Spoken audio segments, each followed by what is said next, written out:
5 a.m. in New York City, 10 a.m. in London. Good morning, I'm Vonnie Quinn with your Bloomberg Brief. Let's get you set up for the day. Stock futures getting a boost after Nvidia's bullish sales outlook, reassuring investors about the strength in AI demand. Russia gearing up to escalate attacks on Ukraine as peace talks are said to have reached a dead end. All of that as central bank officials gather in Wyoming for the annual Kansas City Fed Jackson Hole Economic Symposium. All right, post Nvidia, pre-Jackson Hole, let's get a check on markets around the world. Here's Winnie Su in Hong Kong for the latest from Asia. Winnie.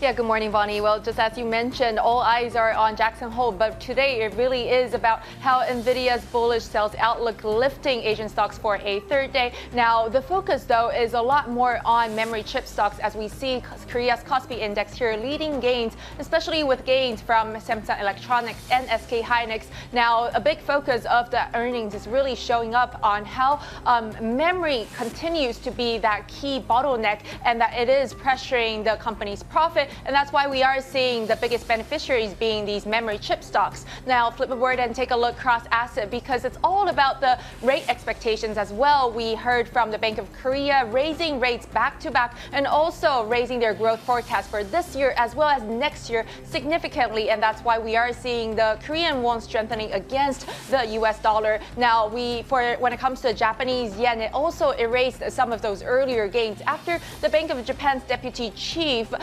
provided little clues on the potential rate hike to come in September. And Australian yields continue to rise for a third day as investors continue to bet that the central bank will have to raise rates further after that hot CPI print yesterday.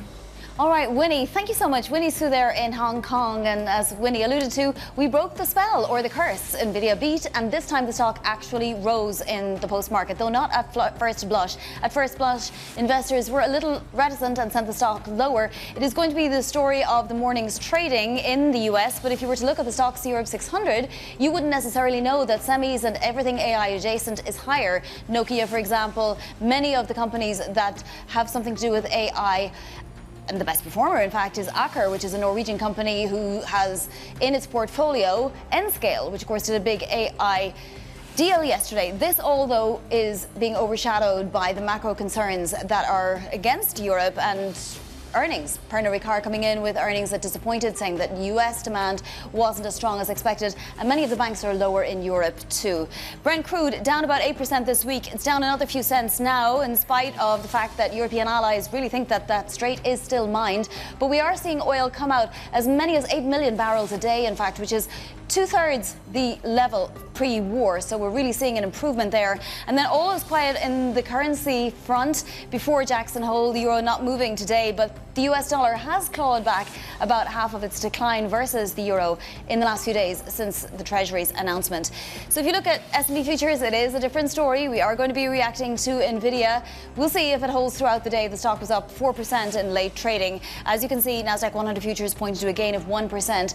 And if you look at yields after the inflation data was pretty benign yesterday, you can see that we haven't really changed too much from where we were yesterday. A little bit more elevated on the 2-year as we look towards Jackson Hole and the potential for the Fed chair to actually say something that might be of interest to this market beyond the obviously bigger picture. But the 2-year yield is just rising ever so slightly to 4.22.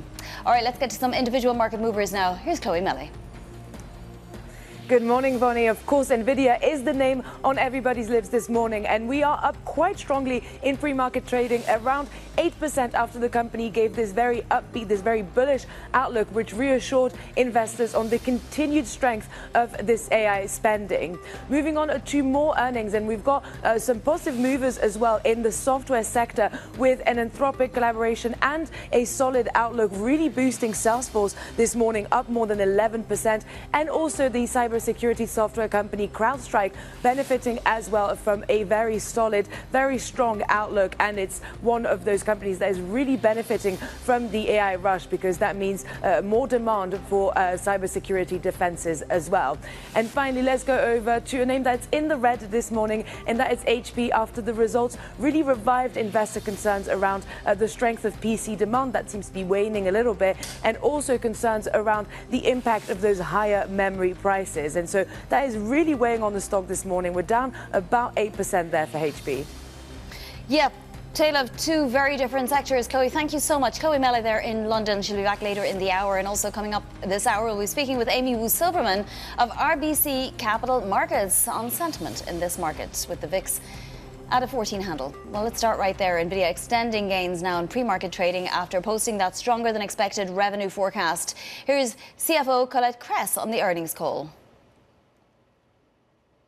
The surge in AI demand is driving a global infrastructure build-out, supported by an expanding and diverse set of growth opportunities, spanning hyperscalers, AI labs, AI natives, enterprises, and sovereign customers. We expect to grow revenue by approximately 70% in fiscal 2028. Bloomberg opening trade host Tom McKenzie joins us now to unpack earnings and more. Tom, it makes me a little bit nervous that suddenly investors are reacting favorably to an earnings beat. Have we seen peak Nvidia at this point? Yeah, it's not often we see that, is it? In fact, prior to this quarter, the last 6 quarters, 5 times you saw some negative reaction from investors. Not this time around. 16 straight quarters now of beats coming through from Nvidia, and it was that line from the CFO that really stood out and really turned things around for the momentum around Nvidia on this trade, which was that forecast of 70% revenue growth through fiscal 2028, through next year, fiscal 2028, outlined by the CFO. And in fact, suggesting that they would have been able to extend even beyond that in terms of revenue growth if they were able to get the supply. The supply chain, executives at Nvidia have said, remains incredibly tight. We know that they've had to push up prices, and they'll be doing that for some of their hyperscaler clients as a result of constraints around memory. If you're looking for a fly in the ointment for Nvidia right now, it's a small one, but it's the margin story. Margins could compress to around 71% in the fourth quarter. Now, 71% is a margin that many executives would bite your hand off for. But for Nvidia coming from 75% down to 71%, that is a little move lower and possibly may concern some at the edges. That's not being reflected, obviously, in the market moves today around Nvidia. They do see that continued demand. And the competition threats from the likes of OpenAI's Jalapeno and AMD, that doesn't seem to be a concern for them as increasingly AI is adopted across the enterprise and households as well. And they certainly have that vision through fiscal 2028. Well, the team was asked on the call how they had the confidence to forecast a year out. This is the first time they've done that because they basically said, look, we're coming to the end of what will be a downturn in margins, and we will stabilize in the low 70s, right? So that must have cheered the market as well. Yes, they see a stabilization of those margins around 73% potentially, and they, to your point, they see that bottoming in the fourth quarter and then returning to around 73% on a more consistent basis. What they're speaking to is the hyperscaler spend. And let's not forget, you've got the likes of Goldman Sachs who forecast that the spend on AI infrastructure and data centers through 2030 could top $5 trillion. So the view from many, including Goldman, is that we're really only partway through this story and that Nvidia is still very well placed to play into that. And Jensen Huang was on point to talk up the Vera Rubin. He says that's now in production, that there's huge demand for that. The N-scale story is suggesting that there is demand for that. They're building out their data centers. They're going to be stacked with Vera Rubin as well. So they continue with the pipeline in terms of innovation, and they continue to see demand for that, even as there is evidence now that increasingly on the enterprise level to some extent, but also amongst regular users of AI, there's a bit more focus on what's happening with open weight and cheaper tokens and the cheaper cost of AI. But for now, it doesn't seem to be denting that forecast for Nvidia.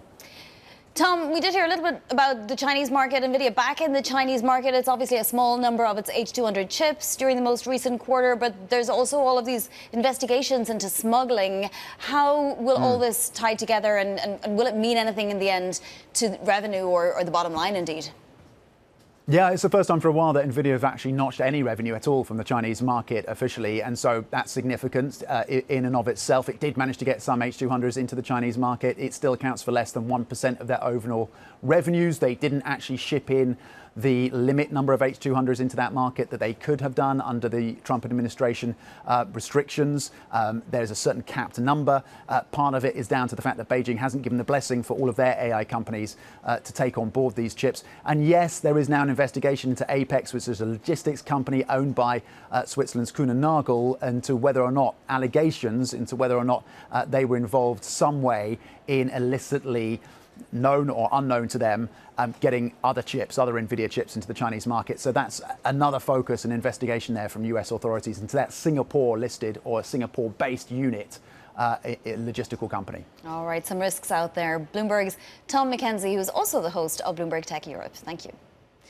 In China, Shein set to raise $1.7 billion in its Hong Kong IPO, the e-commerce firm valued at $26 billion. That's a downgrade from the $100 billion price tag it had 4 years ago. Joining us now is Bloomberg's Anthony Stevens in Hong Kong.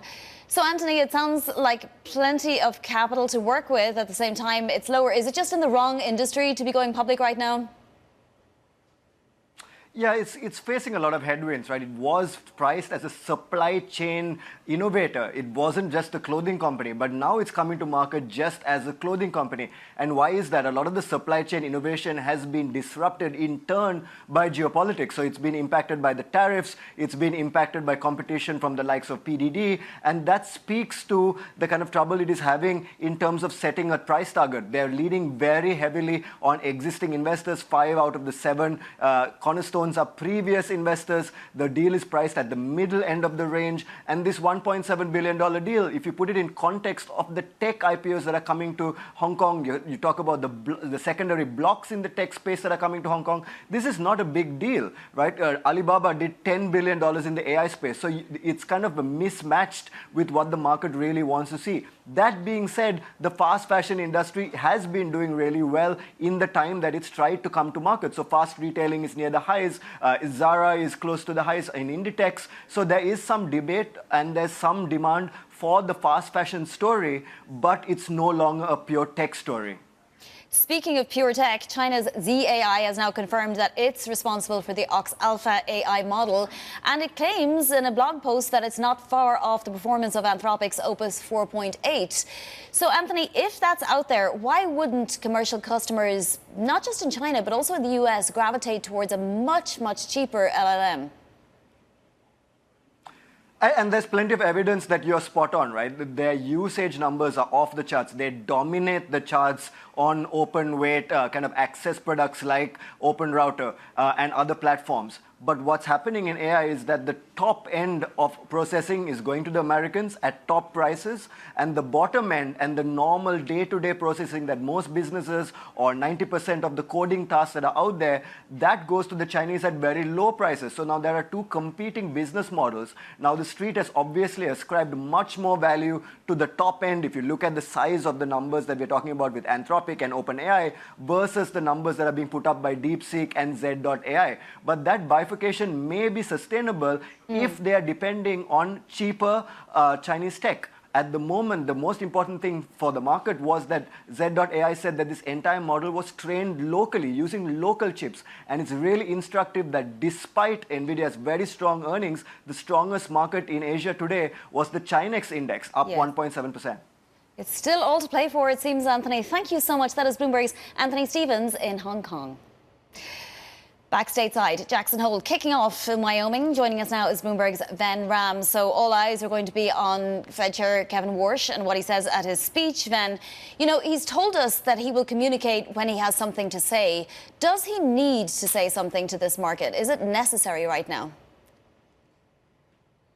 Morning, Moni. I think it's absolutely necessary for him to come out and show what he's got in his mind because, you know, we've got this, since the last time the Fed met, we've had this employment data that shows a lean patch in the economy. So I think that markets want to know, the Fed has a dual mandate, as you know, one is the inflation side of it, the other is the employment side of it. They want to know which side is the Fed going to overweight now. Are they worried about the lean patch in the economy to a degree sufficient enough to put rate hikes on hold, or is inflation still the focus, especially after yesterday's data that showed that core PCE is still hanging around 3.3%. Now, last year we were in the 2.7%, 2.8% range. Now that's completely gone, and we are talking about a 3.3% range, confirming the Fed's own suspicion that inflation this year is going to be elevated and it will be elevated next year as well. So that is the message that the markets want to hear. Which way is the Fed going to go? But then there would be risks in him talking a little bit more too, right? Or maybe even giving us a glimpse into his reaction function, for example. It may look like he's responding to the Treasury's actions in the last few days, for example. It may look to the market like perhaps he's not fully in control. He may look like he's preempting some of these task force findings, no?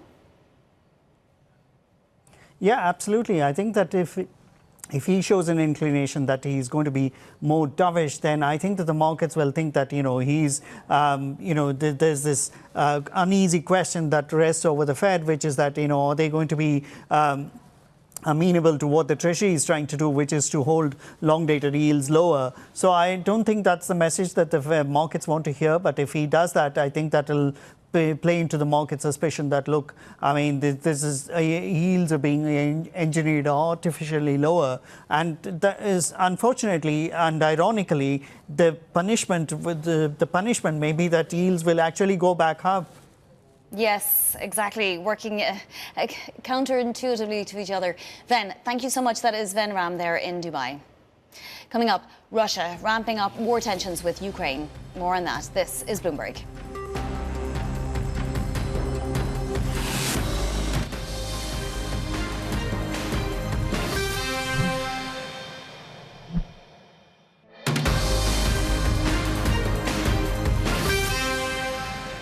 This is Bloomberg Brief. I'm Bonnie Quinn in New York. Let's get straight to the markets because we had Nvidia's results. They were a beat and they were very, very optimistic about AI demand continuing. A couple of little wrinkles in there. The margin, for example, seeing a little bit of pressure there. Margins that were decreasing, and Nvidia was talking about the fourth quarter being the low for margins, after which we'll see them settle. That would have been a little bit of a red flag to investors, but for the most part, Nvidia just blowing it out of the park. And for once, in the last 5 quarters, this is the first quarter that Nvidia has actually risen post-earnings. Not immediately, but after a little while after investors started to digest some of these numbers.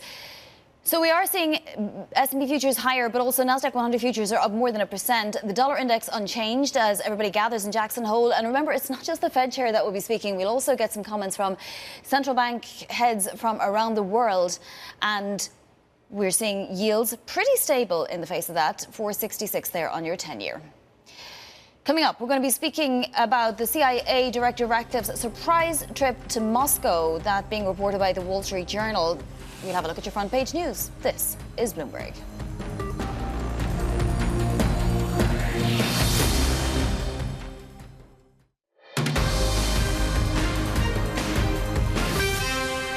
This is Bloomberg Brief. I'm Bonnie Quinn in New York. The Kremlin said to be preparing to ramp up attacks on Ukraine after peace talks fell through. For more, Bloomberg's Tony Halpin joins us now. So it seems like everything is off the table at this point, Tony, and it might make Putin go harder on Ukraine. What is the capacity to do at this point?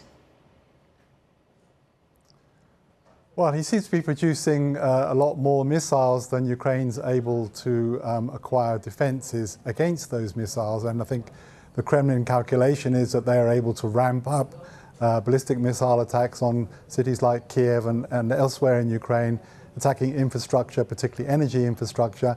And their intention is to try to force Ukraine into concessions that they believe are no longer really available at the negotiating table.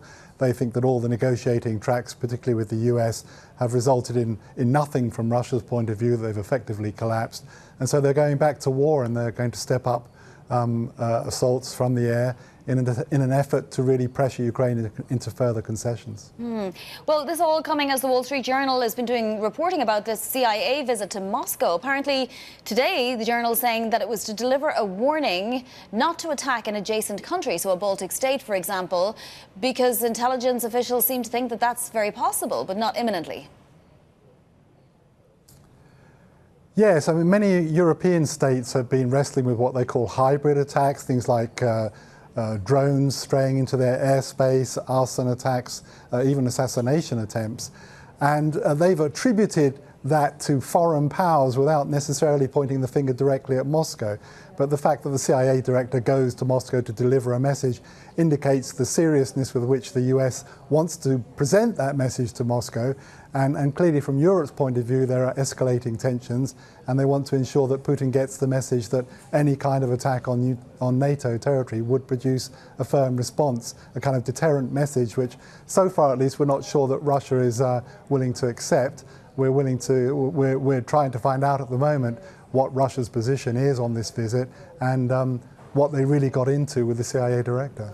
Yeah, it's fascinating reporting, and of course the White House hadn't made it public at all. We wouldn't have known about this were it not for the reporting, so we will definitely continue to follow up on that. Tony, thank you so much. That is Bloomberg's Tony Halpin there for us on the Russia war.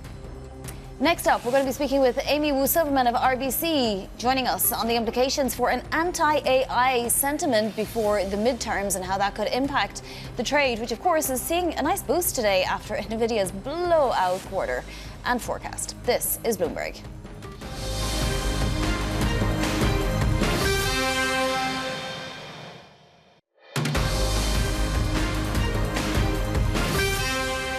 It's 5:30 a.m. in New York City, 10:30 a.m. in London. Good morning, I'm Bonnie Quinn with your Bloomberg Brief. Let's get you set up for the day. Stock futures getting a boost after Nvidia's bullish sales outlook, reassuring investors about the strength in AI demand. Russia gearing up potentially to escalate attacks on Ukraine as peace talks are said to have reached a dead end.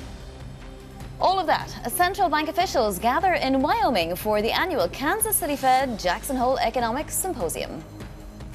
Let's take a look at these markets. Well, if you weren't around for the Nvidia results, you would know what happened potentially, because Nasdaq 100 futures look like that index will power ahead today, and it's on the strength of the Nvidia trade, which for once was higher after a blowout quarter. Not immediately. Investors took a moment to digest and did their typical thing of sending the stock lower, but then when they heard from Jensen and the CFO on the call, promptly turned that around, and the stock is actually now in the pre-market up almost 8%. S&P futures also with a halo effect, and Russell 2000 futures, well, they're lagging, as you might imagine. Let's take a look at yields, because after the fairly benign inflation data yesterday and looking ahead to Jackson Hole tomorrow, either this bond market is paralyzed or it is pretty stable right now. We are seeing yields rise about a basis point across the curve, but generally that 30-year yield has stayed acquiescent. It's at 518 and change. The 2-year yield has risen a little bit since the Treasury's announcement earlier in the week at 422.17, just at the end of last week, I should say. But essentially, we are where we were right before the announcement. I do want to point out that Bitcoin is above $80,000 again. I'm not sure if that should be worrying us, because the debasement trade had taken a little bit of a back step. Gold as well, it's very close to $4,600 an ounce, and this even as oil declines further. Let's get to some individual market movers now. Here's Chloe Melly. Good morning, Bonnie. We are seeing, as you just mentioned, Nvidia up quite strongly this morning in pre-market trading. We're up about 7% after this blowout quarter and this very bullish outlook, which really reassured investors about the strength of this AI spending, and also moving Asian and European chip stocks higher this morning as well.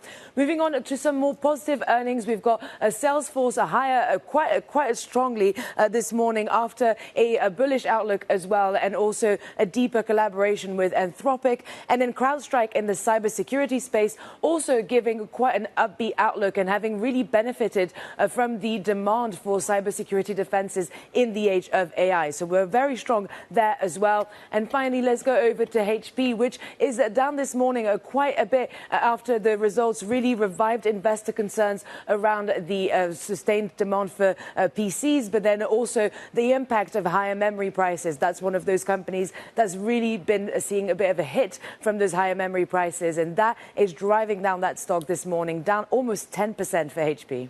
Boy, investors are not playing around in this market, are they, Chloe? Thank you so much. That is Chloe Melly there with all of the big moves this morning. Amy Wu-Silverman, meanwhile, of RBC, looking beyond this earnings season and ahead to the midterm elections, writing that it may all be about, quote, the anti-AI sentiment, and not necessarily about consumer sentiment or rising inflation. Amy joins us now. She's head of derivative strategy at RBC Capital Markets. And Amy, You know, your point is well taken. I was surprised that of the few questions that got to Jensen Huang yesterday, one of them wasn't about the potential for data center build-outs to be slowed down, right, by just an absolute abhorrence of data centers in most neighborhoods. Where are you looking for any signal that that might be seeping into the markets? You know, it's interesting. This theme first came to us from clients themselves, Vonnie. So even back as early as March, we started getting clients when we were marketing, when we were on client road trips about, well, what if the thing that starts to really, trigger sentiment change or nervousness is sort of this NIMBY, not in my backyard, rise in anti-data center sentiment? What if it's something like that that brings your correlations back up? I think right now we're not seeing the signals themselves in the options market. You're not seeing this rise in put skews, certainly not after what we saw in Nvidia, but that's one of the signals we'd look for. If there's an increase in demand for hedging, a movement in the term structure as we get to midterms, that perhaps there is going to be some sort of sentiment shift. You know, I would like to say it's surprising, but I was literally just saying the other day that you can't be surprised by the markets, right? When Treasury Secretary Bessent said he was surprised by the market, I thought, well, markets do what markets do. But it is interesting, at the very least, right, that there isn't more downside protection being sought here, even just because we're at like massive valuations for many of these companies. Maybe not Nvidia. Maybe Nvidia was cheaper than some of the others on a relative basis, but we have seen a massive amount of buying. Is it just that investors don't want to part with the cash to hedge on the downside, that they want to put all of that cash to use on the AI trade? I guess that's a fair point. I would say, one, if you have been someone who has been hedging, has been taking money off the table, you unfortunately have been rewarded with a market that has gone higher. That's one thing to think about, just that premium burn. But the second thing is, you look this whole year, Vonnie, and you look all of last year, what have investors done when they've wanted to hop from one theme to the other? They've actually just done more rotation. That's why I can't shake that duck analogy where they're just paddling with their little feet underneath. It's because you see some violent zigs and then everyone kind of goes to a different side of the boat. So what essentially is happening is no one's really truly leaving the market, but there are these violent interspersed rotations underneath. And we haven't actually seen people say in one fell swoop, I'm just taking money off the table. Yeah, and even within the sort of AI complex, if you include software there as well, we did see this massive uptick this month after a huge, almost 50% downturn for the sector. Amy, talk to us a little bit about AI froth and where you're seeing it and where you're seeing the FOMO trade sort of outmaneuver the YOLO trade and the MOMO trade, let's say.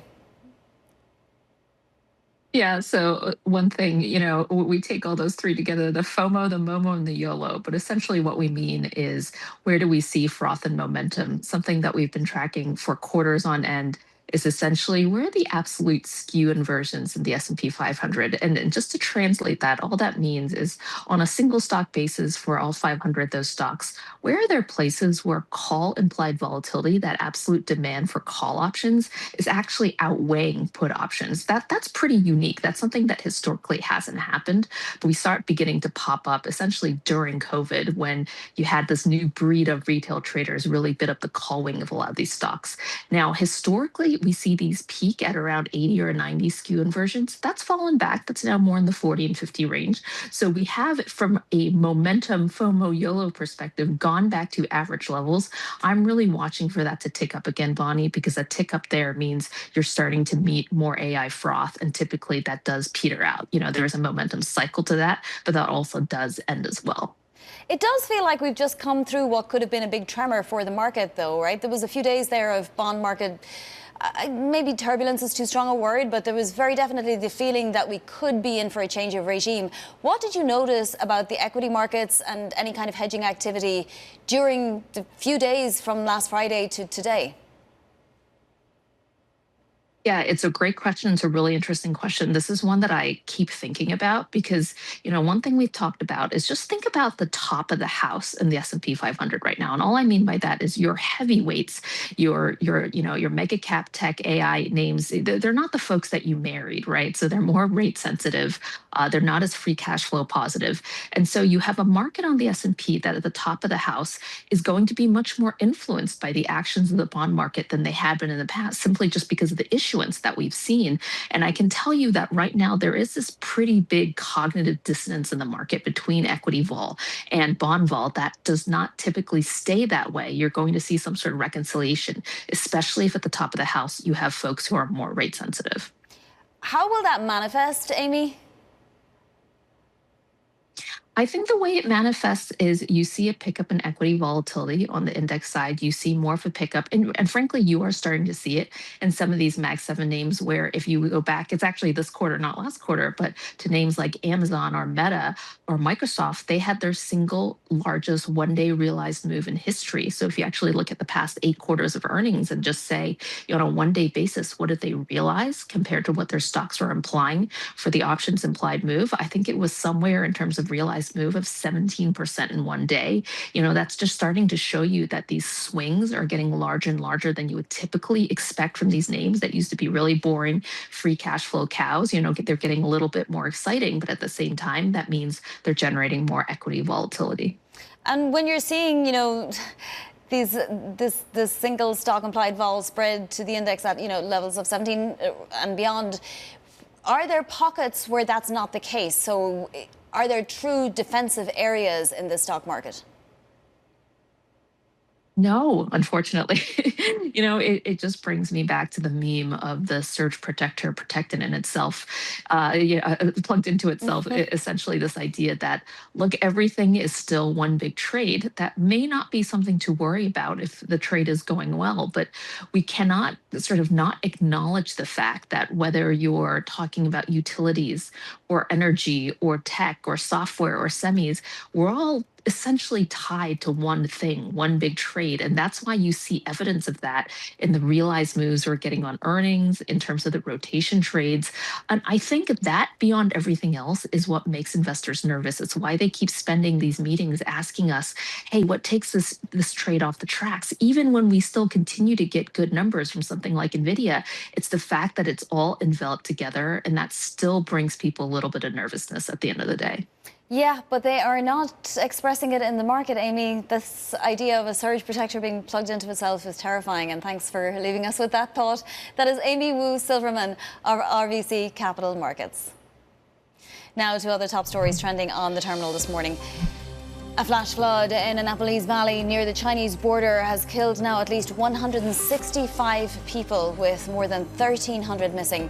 Hundreds of foreign tourists are among the missing. The flood was caused by a collapsing glacier in the Himalayan region between Nepal and Tibet. Chinese President Xi Jinping calling for an all-out rescue effort. Federal Reserve Governor Lisa Cook is once again denying mortgage fraud allegations. Cook's attorney sent a letter to the White House after President Trump renewed his threat to fire her. The latest back and forth comes several months after Trump lost his initial bid to oust her at the Supreme Court. The U.S. government is investigating Singapore-based Apex Logistics for its suspected role in smuggling Nvidia AI chips to China. According to sources, authorities are looking into whether Apex transported AI systems made by Supermicro Computer, which contain Nvidia chips. Apex says it is cooperating fully with the U.S. investigation. Coming up, we're going to be taking a closer look at the earnings results from Nvidia to HP. That's next. This is Bloomberg.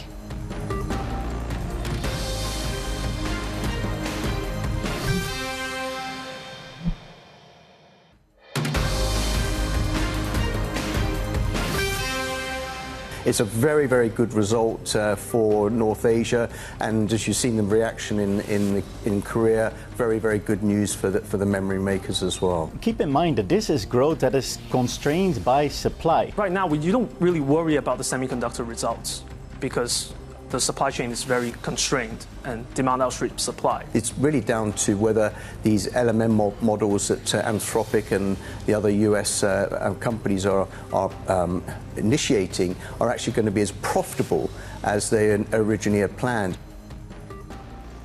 Nvidia's bullish sales forecast easing some concerns out there that AI spending may be losing momentum. The chipmaker looking at a 70% revenue growth number in the next fiscal year. Let's get more with Bloomberg Tech editor Shona Ghosh.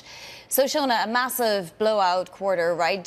The one area, I suppose, of maybe a small bit of concern is margins. But again, Nvidia seems to reckon that it can protect those margins even a year out. Explain to us how it's going to do that with memory prices surging and, you know, Nvidia not being able to forecast the future with a crystal ball, right? No, it definitely can't forecast the future with a crystal ball. But Nvidia, you know, it's expanding capacity. It's got lots of deals with other companies in the sector. So it has a lot of financial power.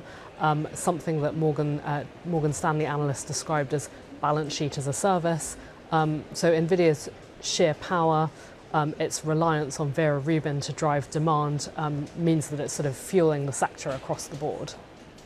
This pre-market gain that we're seeing, is it a sign that investors now have confidence in Nvidia again, that it's powering the AI trade and the US AI trade is very much alive and well and there's no worries about any competition from China or anything like that just yet? I wouldn't say no worries, but I think something that's been sort of dogging other stocks, particularly, for example, European chip stocks, which have also been on the rise, is the sense that maybe the AI trade will slow down, that build-outs will slow down, that maybe you know, data centers aren't being built quickly enough, that Nvidia chips last quite a long time, so there's not necessarily demand for new ones. All of Nvidia's numbers show that some of this is a bit overhyped. So that's where the reassurance is, that actually the AI build-out is gaining steam, continuing to gain steam. There's kind of not really a sense of slowdown. Having said that, Nvidia, as I said, does have a lot of pacts with other companies in the sector. It's financially supporting data center build-outs to benefit its own business. Obviously, if anything wobbles there, that has ramifications across the sector. So even though Nvidia's demand is still very strong, the hyperscalers are still building out. One, its customer base is still quite narrow. Two, it is on the hook, or helping to be on the hook for some of that build out, which is, you know, a longer term concern for sure.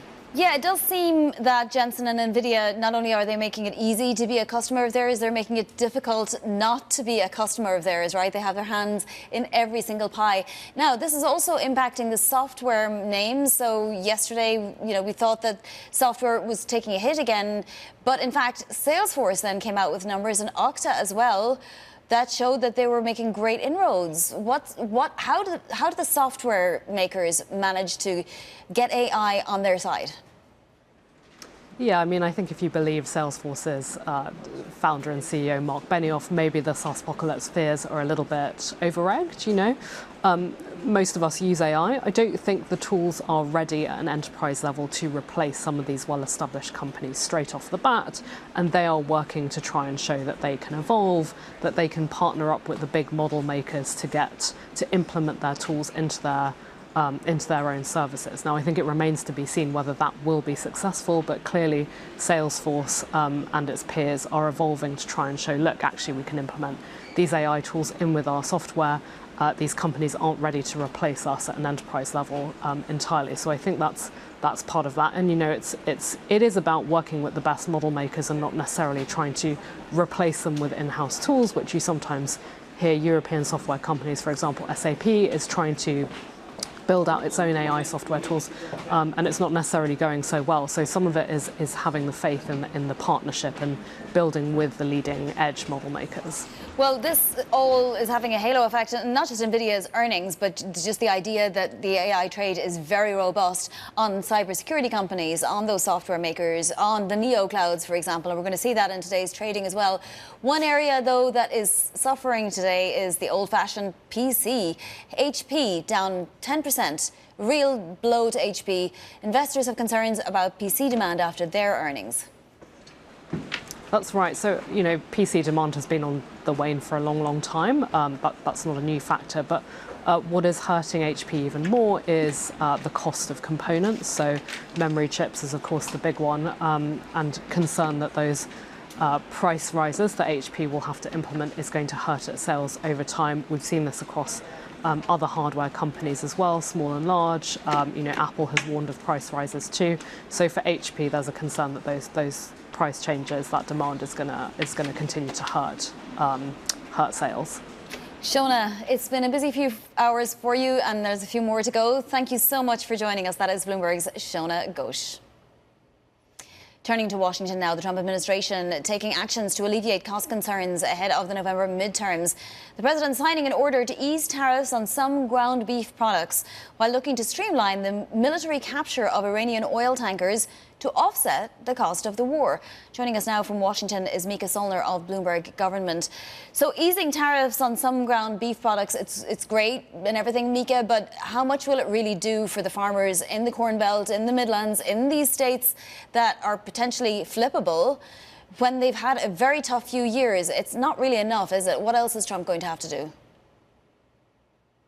Yeah, I think that there's a lot of frustration right now that's brewing in the farming community. I mean, we're seeing these depleting farms all across the country. This is one action the president has taken, in addition to a bunch of other actions that he's tried to mitigate this affordability, cost of living issue that's facing millions of Americans. I know that the Trump administration has also been touting some of their proposals when it comes to housing, Trump accounts, the Trump healthcare plan, and the Trump RX prescription drug website. So these are some of their core areas of affordability that they're pushing. But the president just said yesterday, talking to Glenn Beck on the radio, that he hates the word affordability essentially, and that it's a word, going back to what he was saying, made up by Democrats and has been weaponized against him, although that he's very cautious about the economy. We're definitely going to hear more in the next few weeks, no doubt. Talk to us about this new maritime war court effort. So Trump is trying to bring back a basically dormant court so that he can, well, you explain it to us, Mika. Yes, this is very interesting. Essentially, the administration has tried to revive a Civil War era court order to try and speed up the way that the U.S. can retrieve oil in Iran. So this is one method that they're doing to try and get federal prosecutors to kind of expedite that process in retrieving oil. Of course, that's going to alleviate a lot of costs. So that's another effort aimed at trying to lower fuel costs for Americans, which remain high. We're now 6 months into this war, much longer than what the White House has anticipated and had said. So I think that there are looking at unique and alternative ways to try and bring down costs. Yeah, we'll see if it becomes active. No doubt there'll be legal challenges. Mika, thank you so much for joining us this morning. Mika Sollner of Bloomberg Government. This is Bloomberg.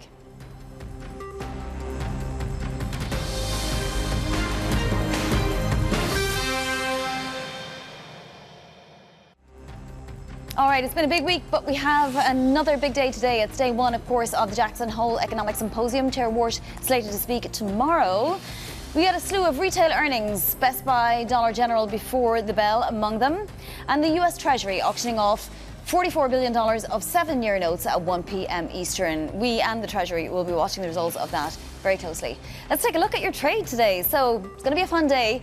Anything AI related is likely to be higher, from the software names, as you can see, Okta, CRM as well, reporting blowout earnings, to the cybersecurity names. They're going to be higher after Nvidia's reassurance, and essentially all of these companies beating strongly. Wendy's is down. Apparently Nelson Peltz isn't interested. Let's take a look at your macro trade, because we are going into this Thursday session with a 30-year yield up 2 basis points.